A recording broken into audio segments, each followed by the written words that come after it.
And we are live. Hello and welcome to another episode of the FreudenFreude weekly chat, where we bring you content to make you grow and develop as a leader and as a person. Hey, I'm Sandra Corona.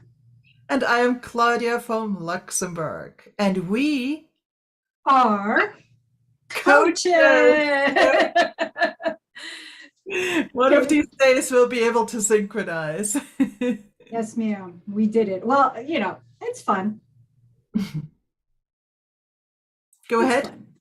Yes. Okay. So I'm a coach for expats, for leaders, and for young professionals, and also diverse professionals. Thank you. Right, there we go. And I am a coach for corporate leaders and entrepreneurs, as well as their teams in tech and beyond. There we go. Today we have an interesting topic, and I hope you will agree, Sandra. We talked about it briefly yesterday, and I proposed that we work about photogenicity, photogenicity, Mhm. and so what for me photogenicity is, we all have come across the people that say, "Oh my God, don't take my picture. Don't take my picture." It's like I never come out good in pictures. What's your stance on being in front of the camera? I mean, you do weekly lives with me. I'm sure that you're perfectly okay in front of the camera, at least now. But what's your thing in terms of being in front of the photography camera? So I've been thinking about this one a lot, and I think that a lot of people feel comfortable with being in front of a camera because not only are they, okay, there's two reasons. Either they're uncomfortable because they don't have their values, their beliefs, the clarity of what they're going to talk about. That's one. And the other one is because or they feel very comfortable with their image, believing that that's going to kind of overtake anything else that they're missing. So, I mean, this is just one idea, okay? I am talking about influencers, okay? I'm not judging influencers, but let's be honest. A lot of influencers out there, they think they're models, they think they're this, they think they're that. But yet at the end, all of them are like, did I look good? I I felt like, they're always looking for a flaw. That's what I think about photography. What about you? I'm not sure I got all the points you were trying to make, so Okay. we'll have more time to think about this. Influencers, people that are used to be in front of the camera, some of them are very comfortable, some are actually not. And that's kind of interesting because they use this medium of video very often, and sometimes on things like Instagram and so on. It is actually through the medium of photography, but not necessarily all of them are comfortable or think of themselves as photogenic.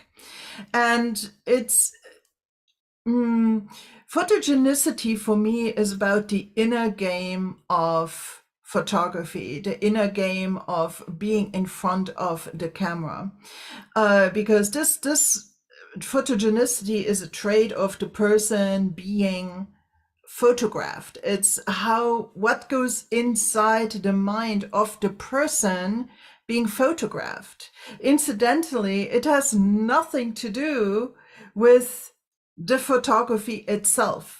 The Right. photography is just the environment created for this to shine. let me give you a little bit of a backstory and a little bit of context about this. A few years ago, I was very heavily into photography. I actually was thinking about establishing myself as a professional photographer, which, because of regulations in Luxembourg, was not possible for me. Because here, one of the only countries in the world, mind you, you have to have a, you know, degree in photography in order to open a photography studio. Okay, freelancing here per se is not allowed unless you are a photographer. You're not allowed to freelance as a photographer.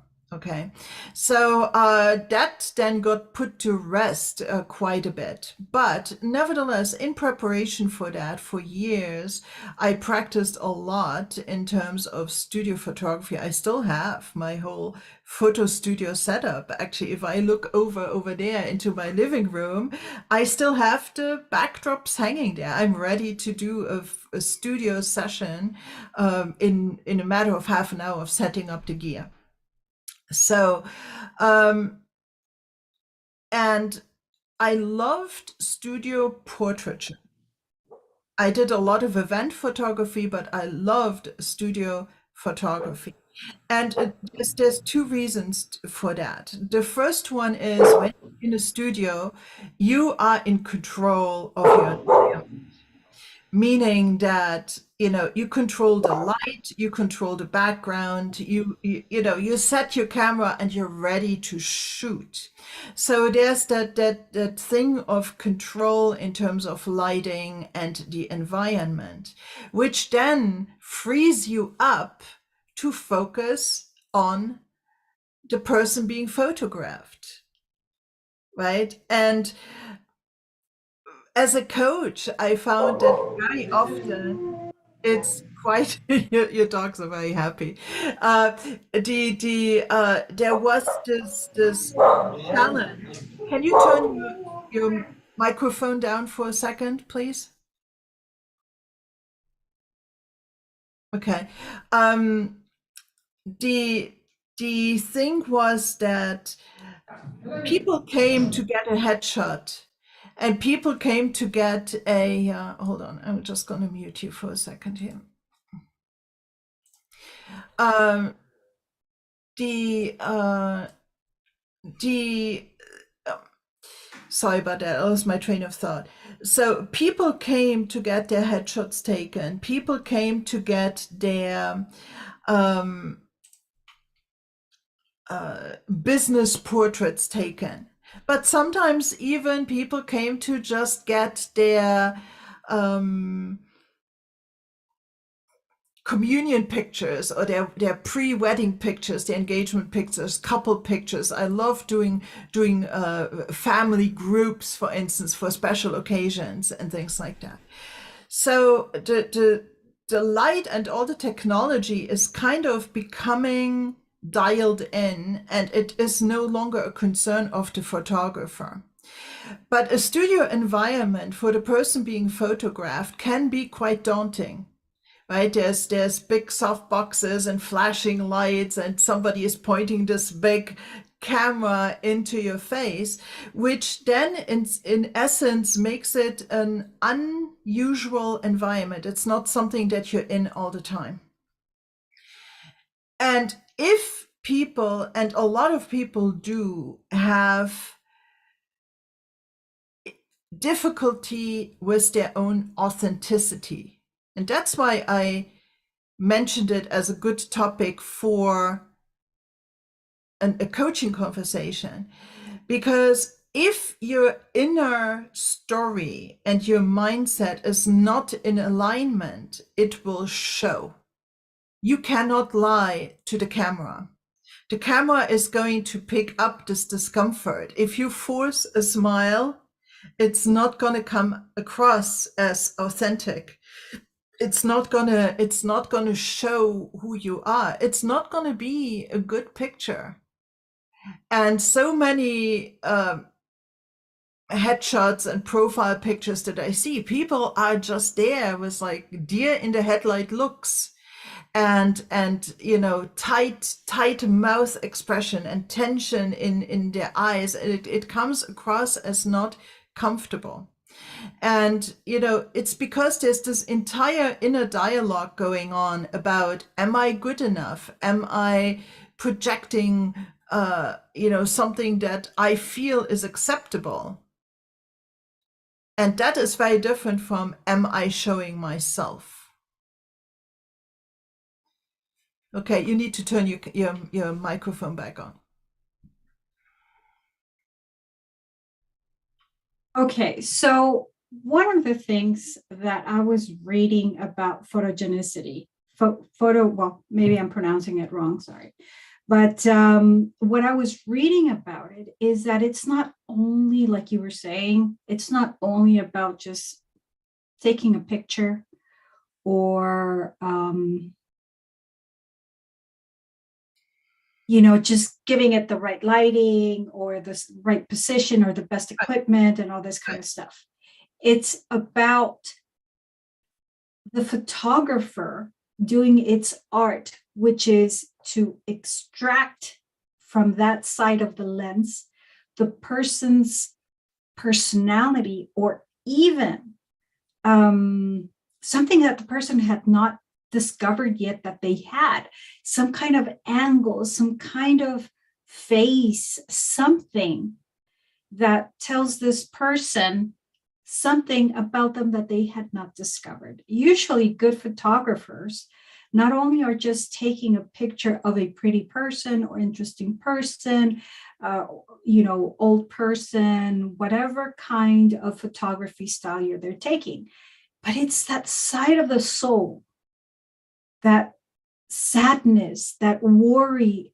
It's reflecting the person's moment, that moment that you're trying to capture. Isn't that it? The moment that you're trying to capture. If I remember correctly, Kodak or one of them had something about capturing the moment. Logo or slogan or something like that. I can't remember who it was, but it was about the moment. It was what you were projecting, what you were trying to get. And they say that some of the most beautiful pictures are pictures that reflect the real emotion of the person, like concern, worried, sad, desperation, hunger. And that's exactly it. It's about the story and the mindset of the person in front of the camera. Mm-hmm. But the photographer, in order to capture that, needs to provide an environment and or coaching that allows people to let that through. Mm-hmm. A lot of those things that you say, you have to go to a place of potential vulnerability, and you have to drop that facade of I need to. Okay, you have, when there's so much noise, you have to mute. I'm sorry. There's this so many people, they are not showing that because they think that they have to show themselves a different way. I can't show myself as sad. I have to fake the smile. I can't show myself as serious because I have to not bring the party down. Or I can't show myself the way that I am. I have to put on this mask. And I think and that's also why I said photography as a coaching tool, because this is in the scope of a photography session. But what so many people realize is things about how they show up and the permission that they give themselves to be themselves. And that as their person, they are whole and they're perfect and they are enough. And that is, they have to give themselves permission to show themselves. And that is a progress. And so um, it's not only about the photographer capturing something, it's about the subject showing something, showing them real themselves. And I think that in that sense, it's truly a collaboration between a photographer and his subject. And sometimes I have had photography sessions that went on for quite a long time, because it takes that time of building the rapport, of people getting used to the flashing lights as I take, 80 pictures before we even get to work, about the environment, so that people get comfortable and settled and gain this confidence of showing themselves the way they are. And then you're going to get the beauty, and then you're going to get the true powerful business portrait or headshot that shows the person in their inner confidence and in their alignment and in their quirkiness, which is so beautifully them. And so that's why I want to make this distinction, that there needs to be something that gets liberated within the subject, which then shows itself in the subject. And then of course there's the skill of the photographer to capture that, but unless it's shown, it can't be captured. And I felt that as a photographer, this creating an environment where this transformation in the subject can happen, that was what I enjoyed the most. And that was, pre my coaching days. And yet that was already what I enjoyed the most. Yeah. Mute, you're on mute. Okay, so tell me about something. I was reading something about philosophy and things about that nature, and they were saying that one of the things and one of the reasons why humans need things is because it comes to a point where we need beauty in our life, right? If you think about it, photography is an art, and it reflects beauty. You photograph a model, she's beautiful, he's beautiful.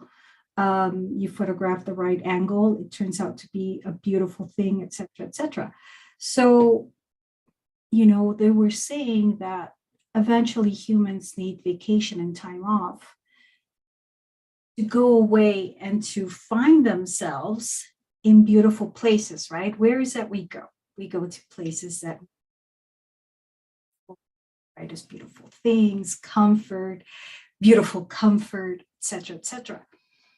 Is this something that sounds something that you need in your life? Me personally, I think that the question relates to what you value. And if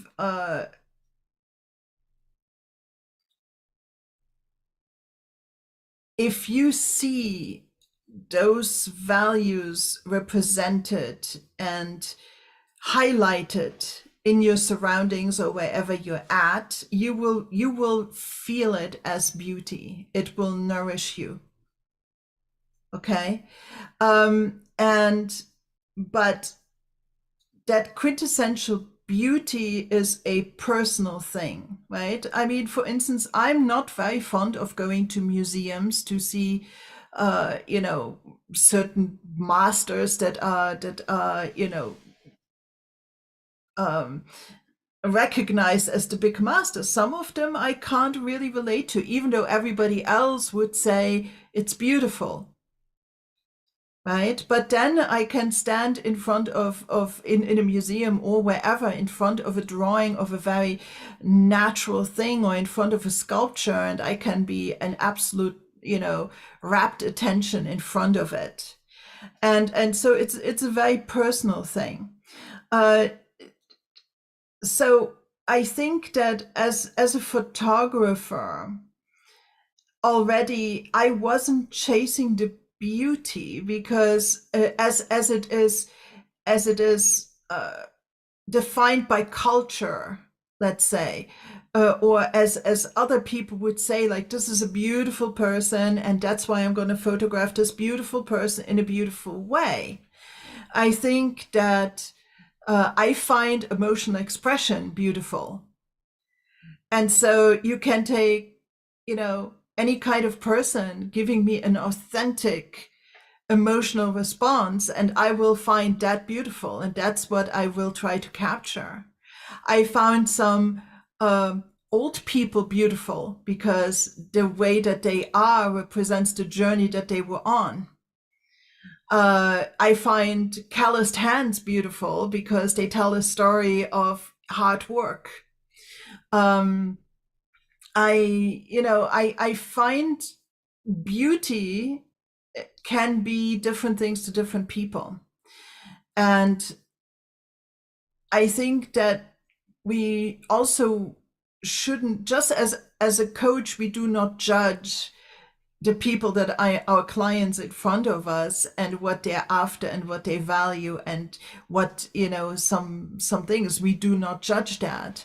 We should also not judge what's in front of our camera as good or bad. It's just that we have, as artists, different aesthetic preferences. But it is about being there and seeing the the beauty also in little things.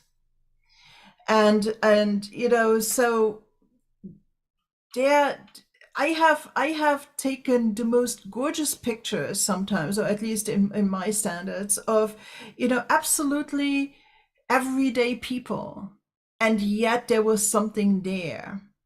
And some people might say, okay, like, that's just an everyday person, they're not beautiful, so why even take the picture? But there is something there.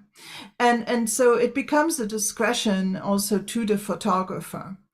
But in this case, I think that if the belief is not there within the subject, if we go back to like photogenicity and things like that, that there is something of beauty within them, you're going to be hard pressed of taking a good picture of them.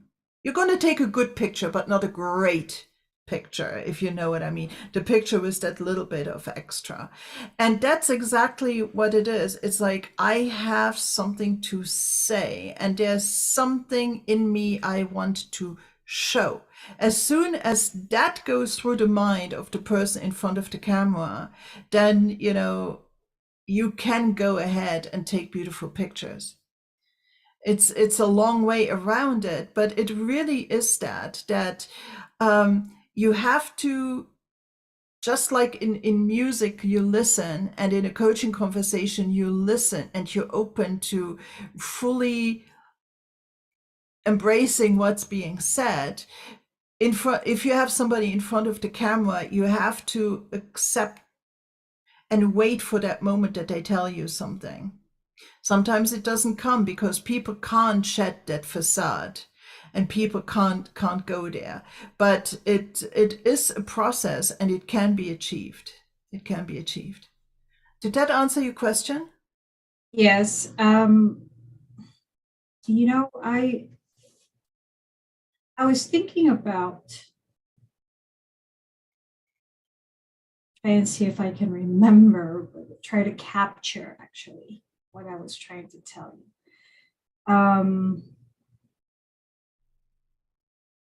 Oh, I think if there's a moment that I consider photogenic, or a moment important to capture, not most important, just important to capture, is the moment when clients have that breakthrough, right?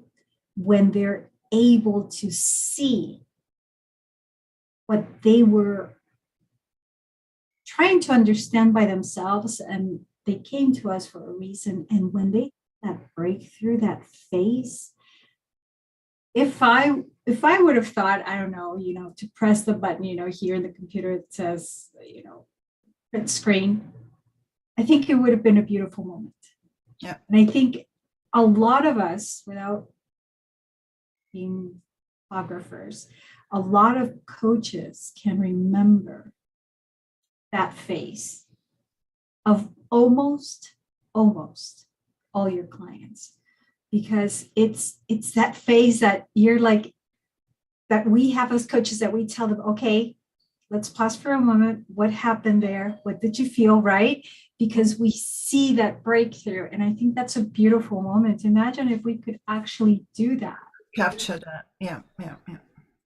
So and sometimes you can, and I have done this on a few occasions, that I used photography as a coaching tool. And because of confidentiality issues, I cannot share those pictures. But believe me that this is what happened. Just give me a little bit of benefit of the doubt here. But it was about this woman who could not leave the house, not even to get the mail, without being completely made up, like the most perfect makeup. And it had gotten to the point that it became really a burden, because what had started as a half-hour makeup routine turned into a 1 hour makeup routine, and the hair had to be just so, and it became kind of this armor. Unless she was wearing her face, and she called it that, wearing her face, which is, very, very powerful as the language, right? That face that you put on is kind of not yours. She could not be out in the world. And so we had talked about that just very gently. And this was not a formal, coaching engagement. This was just an exercise between interested parties to kind of do this. And we went through this shedding while taking pictures. She started out in full regalia with accessories and the big hair and the expensive outfit and the makeup and things like that. And as she allowed herself to come through and become more natural and recognize her own strength and her own beauty and things like that, I ended up taking a picture of her with, just brushed back hair, no makeup, in a white t-shirt. No makeup, no jewelry, in a white t-shirt. And she wore the most magnificent smile in that picture, because she felt she had gone on this journey of discovery, and she had recognized the armor for what it was. And she had kind of been able, through discussion and self-exploration, to find this confidence that she was okay without. And it was a process for her. We spent a half a day together, right? And so this was in front of the thing. The goal was to get to that picture. I proposed her that. But in order to get to that picture, that free picture of just herself, without the mask, without the facade, without all these detractors, without this armor. But she walked out of there and she showed up differently in life after that, because she had found a different way of showing herself and being present. And so it can absolutely be a coaching tool. And also, if you have professional people that want to solidify how they show up in their professional messaging, their story, to try to, together with the photographer, capture the image that your subject agrees on. Yes, this is what I was after. This is what it feels like. This is what it feels like. This is how what I need to really bring together in terms of my thought processes in order to project this thing. It's internal work. And once the internal work is done, the external taking of the picture is easy. But there's so many layers there of showing up authentically, which requires a certain degree of vulnerability that requires work. And photography is just this little bit of a trying to capture proof that makes it uncomfortable enough that people need to do the uncomfortable work. See, you can talk about it all you want unless you're in front of the camera, and you can think about it all you want about how you want to show yourself and how you want to show up. If somebody points this big camera into your face, it's very real. And then all of a sudden, it's not enough to think the thought or talk the talk, but you actually have to walk the walk. And it's not necessarily easy. But if you do that and you practice that in a welcoming and supportive environment, as I was always trying to create for my subjects, it's a beautiful thing, because it's not just about that photo session. It is about showing up in alignment of your inner story, your inner narrative, and the way that you project it on the outside. You touched a lot of you touched a lot of things that I can relate with. And something that I was reading in this article was that, I'm going to speak a little bit about how I felt as you were describing this, that you were shedding those layers and you were trying for her to discover herself, her most natural and authentic self. And then until she was able to find the confidence, right, that she needed to show up as herself. Mm-hmm. How is it possible? Because I'm pretty sure some people are going to say, well, what lets you think that that person that she was, as she showed up with all the big hair and the jewelry and all this kind of stuff, was not her authentic self, and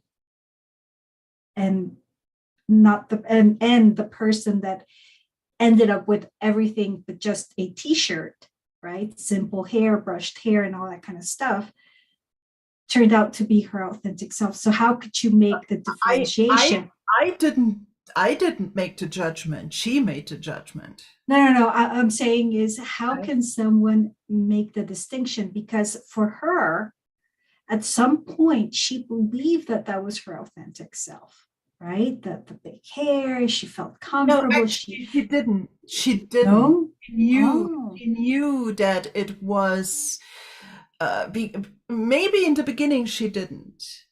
But as it progressed and it became kind of this compulsion, see, she wasn't able anymore to be without. It's not like, oh, I'm going to go out, I'm going to doll myself up, and, that's just me in an enhanced mode. That is very different from I cannot go out unless I have this there. See, it's a different energy, and that's actually why she was open to going there. And of course, this is an extreme example, but maybe it's an extreme example to illustrate a point that maybe some people can refer to, that we don't necessarily show our true selves in life. Never mind in front of the camera. Never mind in front of the camera. And we can talk about social media. I think that's actually a very valid point. There's so much out there on social media, but how much of it is fake? because people think that that's how they can show themselves as successful. And any other way of showing themselves as maybe they naturally are is not good enough, right? I mean, we have gotten to know me in my bad hair days, right? And it's just, for me now that's okay. It's just, but for many it wouldn't be okay. And not because of their own perception thereof, but because they think that unless they adhere to some societal norms of beauty, they are not going to be good enough, meaning they are not going to provide enough value and enough contribution and enough worth in their natural bad hair day state, that they have to have this hair to be acceptable. Right. Okay, so for me, when you say that, kind of brings me to a time where I remember that people in the country where I was living at the time, there was a need to always appear professional, of course, but beautiful always. And it gave you it was, yes, like you said, it was this, this box that you put or a paper bag, whatever you want to call it, mask, so that your bosses, your coworkers, your family did not see your struggles, right? How much effort you would put into doing the things you needed to do in order for you to be successful and all that kind of stuff. I remember that my mom one time, she told me, I need you to go and buy, I need you to go and buy some groceries. And I told her, sure, Mom. And I went upstairs and I started putting on my makeup and everything else. An hour passed by, and I mean it. An hour passed by, and I was doing my hair and all this kind of stuff. And my mom goes upstairs and says, never mind, I already grabbed the car and I already picked up stuff. You can stay. It was one of those moments that I realized, man, is this me? Like, I was just going to the superstore. That's it. That's all I was going to do. But I could not stand to be seen without makeup. God forbid. And how many videos we have filmed where, because I'm doing other things, I'm busy and all this life things, probably 2 times I've been without makeup. But it was because thankfully, I learned to be myself. I learned to show up as myself. I feel comfortable. I no longer I need to hide something.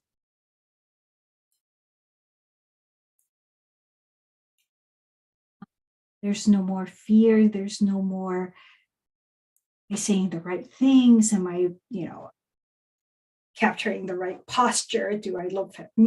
There's nothing like that. There's no more of that. And it feels so free to do that. Liberating, right? The word that I used Yes. earlier, right? Yes, exactly. Liberating.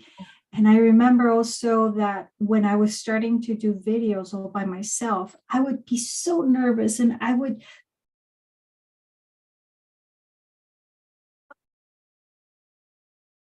realized 3 things. I realized 1, I wasn't being authentic. 2, I was talking about something I had no idea what I was talking about. And 3, I was lacking self-awareness. I was lacking how I was coming across, all this kind of stuff. Or maybe I had too much, and that was my concern.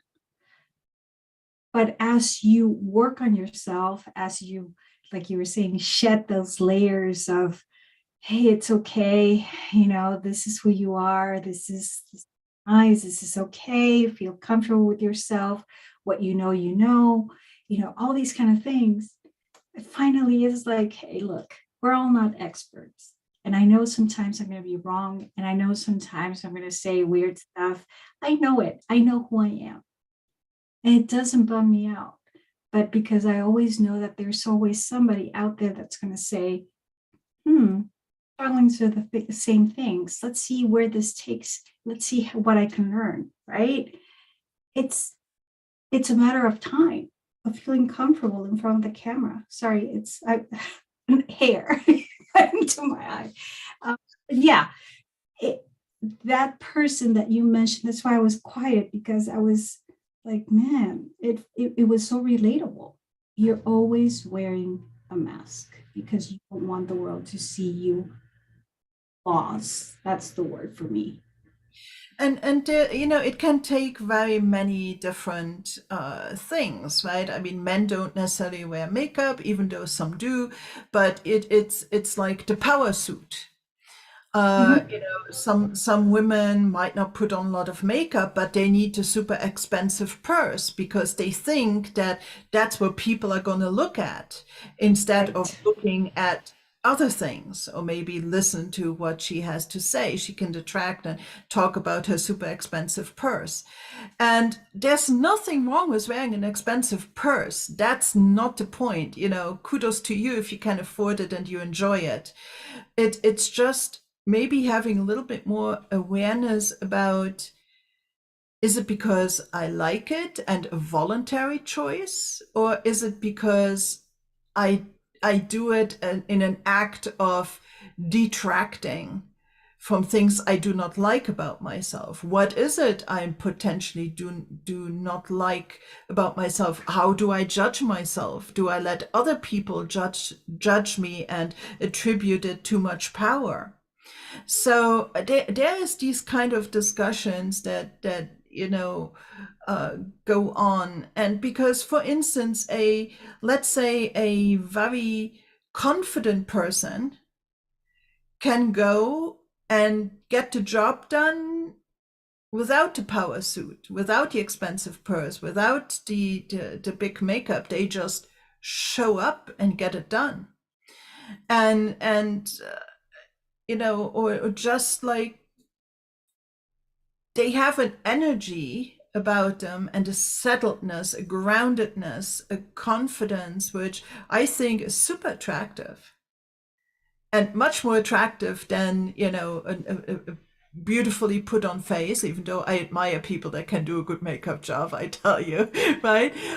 There's something to be said about that. And I'm not bashing those kind of efforts at all. I'm not judging people that do. I'm not saying every person who wears makeup, tries to hide something. I'm far from that.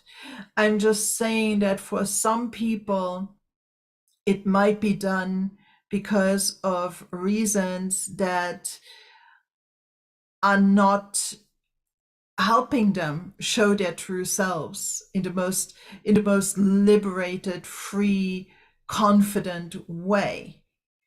And find your confidence and then put on the makeup. You're gonna be like even more beautiful.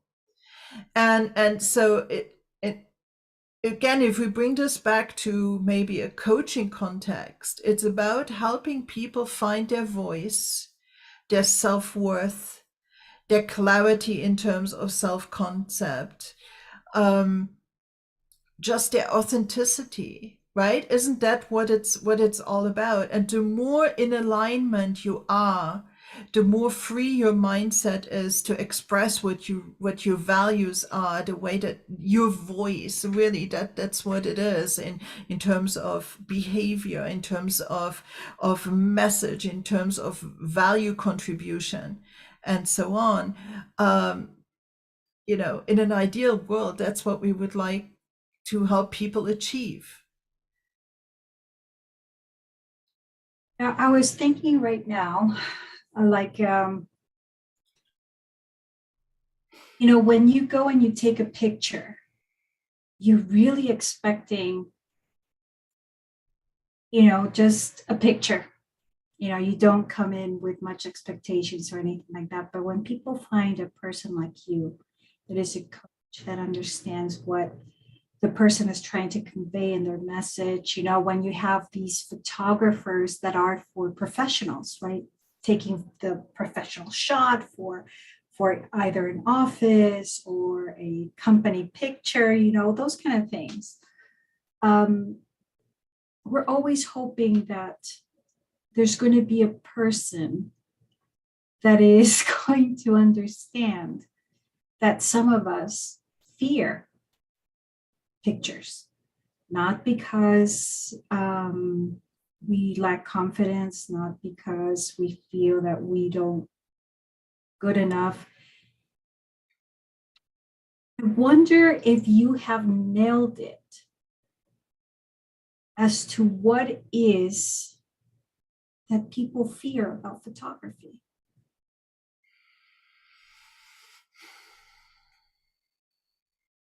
If I were to pull something out of thin air, it's because it's a record. It's proof of their being in one particular moment in time.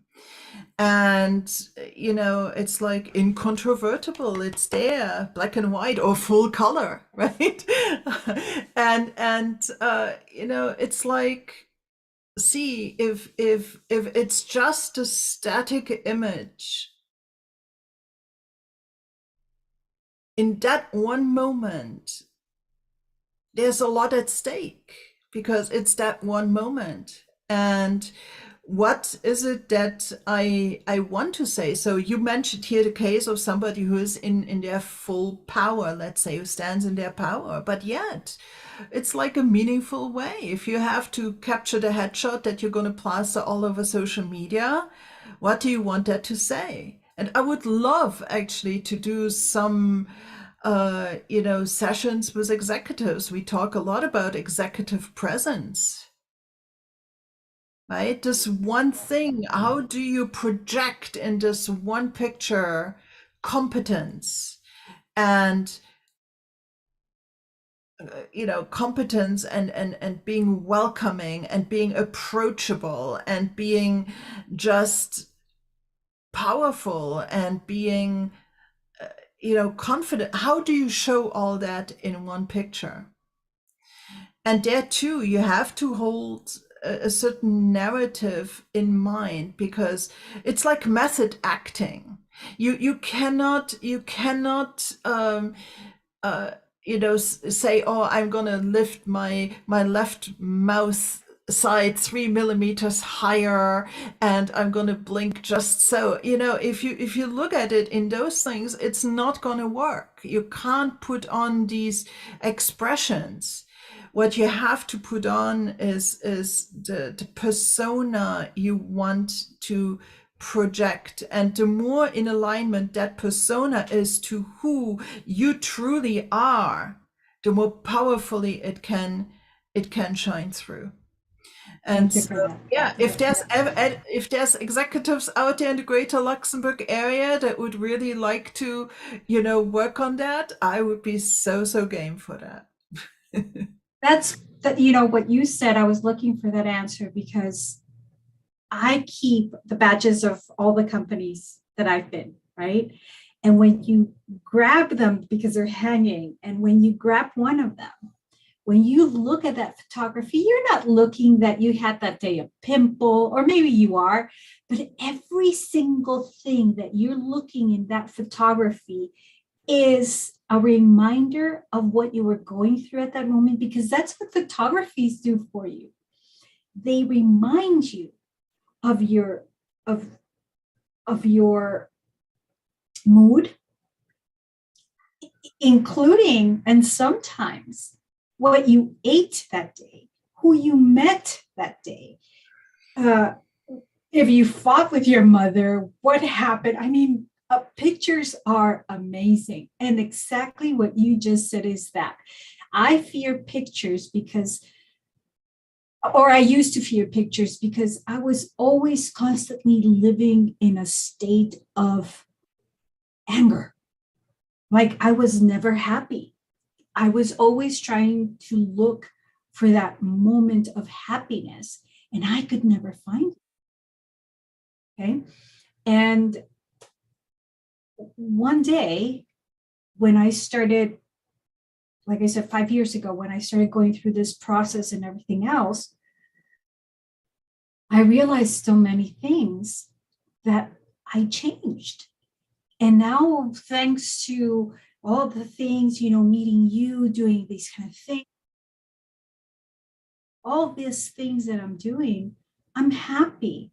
Yeah, I might not be still happy with how I look in the outside, but what I always wanted was to feed the inside because I can't remember who said this, is that people worry too much of how they look in the outside and not so much what's in the inside, right? And so when I heard that, I was like, oh my God, that is so true. And then it started making sense as to why some people don't like this, don't like that. I remember that one day I heard a doctor. This girl was saying that she didn't like pictures, that she was depressed and everything else. She was a little bit overweight. And the doctor said, well, of course you're not going to like it. And he does this. I could see this girl. Her heart just dropped. Like she felt seen, but not in the way that she wanted to be seen. Right. And it kind of made sense to me. Like I really dislike this doctor, but at the same time, I was like, huh, is that maybe why some people don't like to go to a party or they make excuses for this, for that? It's because really it's not because they dislike it. It's just that they're so worried and concerned with what they're projecting, right? That they know that people are going to see that they're going to be so transparent. Yeah. Right. And on top of So, that, you make it happen if, I come across often about people that, because I'm often like the person taking pictures at an event or family gathering or something like that. And I have these people as, oh, don't take my picture. I'm going to look terrible. Yeah. And they make this terrible, stay away, don't take my picture. And of course the picture is not going to be good because they're like, everything in them is like this thing of disgust and fear and repulsion and things like that. Of course, that's the only thing you can capture, right? Even though projection. I know them to be, beautiful people with a warm heart and beautiful smile, but they don't let it come through at that moment. And so there's that's why truly it's an inner game. And I think photogenicity is, I said before, a trait of the person being photographed. The job of the photographer is easy if it's out, if it's projected out there to just come and capture it. That's the easy part. The tough part is the work that the subject has to go through to stand in front of the camera as their true selves. Yes, absolutely. It And takes coaching, courage for some. yeah, and coaching can help. And, coaching in front of while the person is in front of the camera can just heighten that experience and make that particular type of work, you know, transformative. Correct. I wonder one last question I have for you. Do you believe that photographies can at some point project energy? Because we're energy, right? I know about those photographies that project, the auras and the colors, and I know that. But I'm talking about just regular photographs, I'm sorry. Do you believe that they can actually project an energy that you look at it and you're like, oh, I can't stop looking at this, or I, there's I, I, energy about this person? I think that some photographs can capture a story. And even though it's a still image, it's a capture of a moment. There's a story. There's an emotion that's being captured, and I very well believe that some people seeing that can pick up on that and hear the story, feel the mood, feel the energy of that moment. Not everybody all the time, not all pictures are like that, but I think that certain images can have that power to draw us in and tell a story. And then of course, yeah, in that sense they do have an energy because they can make us relate, and they can spark something in our humanity that through what they represent or through what they say. Yeah. I remember that picture day was my favorite day at school. Picture day, I would go excited. I would wake up and I would get ready and picture day. And now that I'm grown up, I admire in a very sad way those children that go to picture day, they put on a beautiful face, and you look at them and you don't see anything. And then suddenly you hear about terrible stories, the story behind the picture, right? Children, they're amazing. They can hide so much. And adults, somehow, do you think adults can do better, or you think that adults are more transparent than children, or children? Which No, one? but that's the whole point of today's session, right? That some people just hide and behind a facade that they project towards the outside, and not Right. only in a photography studio or in front of a camera, but in life as a whole, right? So who And do you think does it better, children or adults? um they probably do both, kind of. Yeah, Yeah. I think both. I don't think I can like select a winner here. um and it I think that there's my heart goes out to everyone who feels to a very substantive degree that they are not enough, uh, and they need to wear this kind of facade of inauthenticity ultimately, because it's not their true selves, as they navigate the world. And of course there's context, and we would need to discuss that, but it's a case by case thing. But I think it would be nice if people could just be who they are. Yes, it would, Claudia. And I think we're coming to the end today. Is there anything else We're that you would coming. like to give us as knowledge?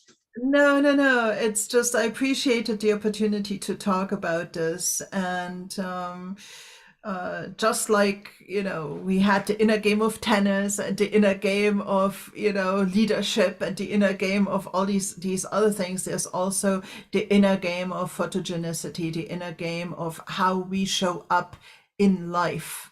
It's an inner game, and if there's challenges, then coaching can help, and in a lot of cases. And so just food for thought, and I hope that this was a little bit helpful to some and interesting to some, despite dogs barking and bad hair days. But let's maybe conclude it at that.